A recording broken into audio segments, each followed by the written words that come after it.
Ben, it's a tough trip away to Notts County on Saturday, but the lads must be really confident coming into it after our 2 straight wins.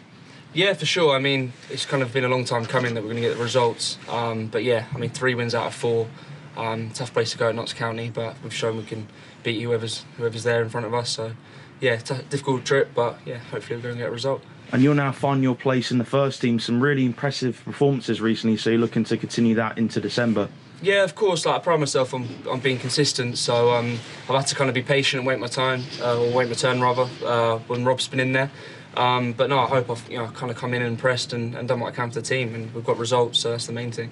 Now, you've also had different partners on the left-hand side, Harry Bootman most recently, but also Carl Reid. How do you feel you've been developing relationships with them? Yeah, no, I mean, everyone's different in terms of the way they play. Harry's obviously can play more central, so playing with him gives you a bit of a kind of different aspects rather than playing with Reedy. So it's nice to play with both of them, and they're obviously experienced heads and played at a high level. So yeah, they'll help you out along the way, and it's been good. And he came to the club with a lot of confidence after winning the Player of the Year at St Albans last season.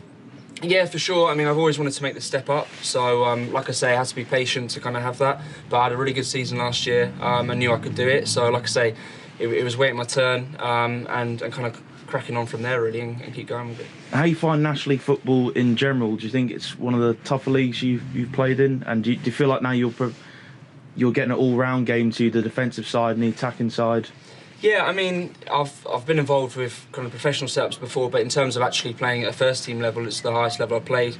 I feel like I fit into it quite nicely, and there's not masses of difference between this and the south. It's just teams a lot more organised, a little bit more physicality, but generally speaking, I feel comfortable, and it's been good. We've hit better form now. What would you say is the reason for us hitting that better spell of form? I think it's been coming, like I say, for a long time. I think the performances have been there. I think it's just a case of being ruthless in front of goal. Obviously, Tommy's gone and scored a couple of goals the other day, great goals as well. And I think, like I say, it's just a case of being a long time coming. So, yeah, performances have been there, but now we've got on a bit of a run and hit a bit of form. It'd be good to keep that going. And also, lastly, you were at Norwich City. How would you say you found your time there? Because that was you were in the youth setup when they were at the Premier League at the time. So how would you say that the youth setup in the Premier League compares to playing in the first team for Sutton United, for example? Yeah, I mean, obviously it's very different. I was there when I was 18, boyhood club, so it was good, and I was there my whole kind of youth days. Obviously, being in the first team environment, they're real results, and it kind of matters to the table. So yeah, you've got everything around you. You kind of given all the resources, but it's a good setup here. And like I say, I want to get back into the football league. So yeah, it's been good. Ben, thank you very much for talking to SUFCtv, and good luck for Saturday's game. Lovely, thank you very much.